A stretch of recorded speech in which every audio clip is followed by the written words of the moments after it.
Assalamualaikum warahmatullahi wabarakatuh. Perkenalkan, nama saya Luciana Aprili dari kelas 12 TKJ 3. Saya dari kelompok 1.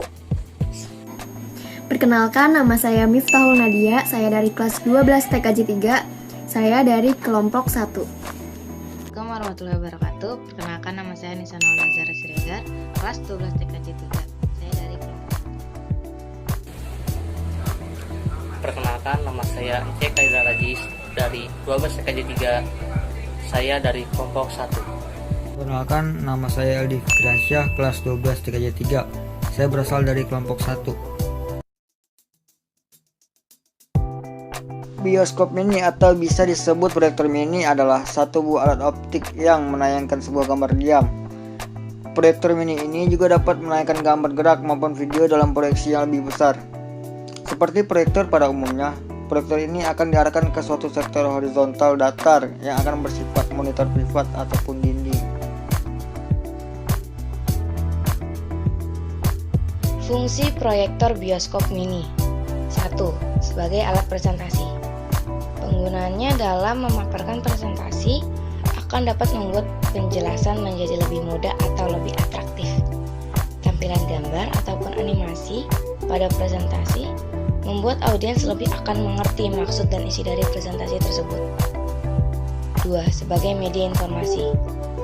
Alat ini juga dapat menampilkan suatu objek ataupun data pada perangkat komputer dan menjadikannya terlihat lebih besar. Hal ini membuatnya menjadi media informasi yang sangat efektif ataupun efisien. 3. Sebagai media hiburan atau home theater. Memiliki alat ini di rumah dapat memberikan keuntungan tersendiri, karena bisa digunakan sebagai media hiburan atau home theater dan membuat video yang kita tonton ukurannya jauh lebih besar selayaknya kita berada di bioskop. Tujuan kami dari membuat alat ini adalah: pertama, 1. Membuat sebuah proyektor mini di rumah atau suatu tempat selain di bioskop. 2. Mengurangi biaya hiburan. 3. Memanfaatkan suatu barang yang tidak terpakai.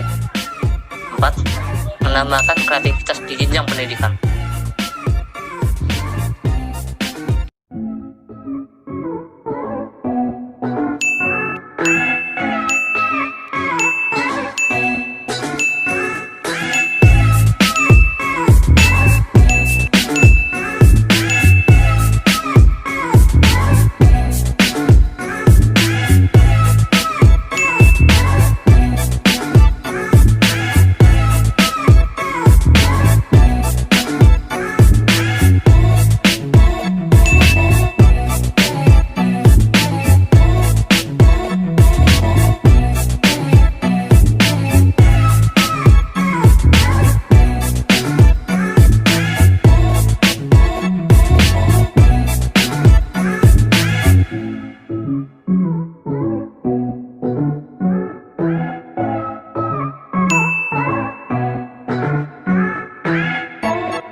Siapkan handphone kalian untuk uji coba dan tingkatkan kecerahan pada handphone kalian untuk mendapatkan hasil pantulan cahaya yang maksimal.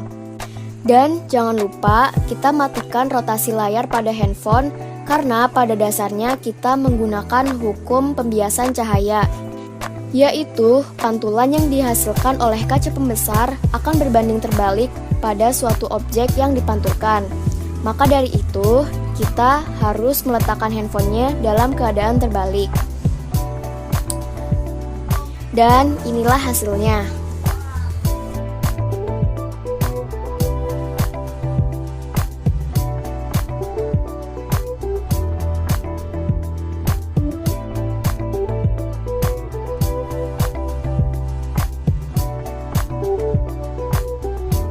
Berikut ada kelebihan dan kekurangan.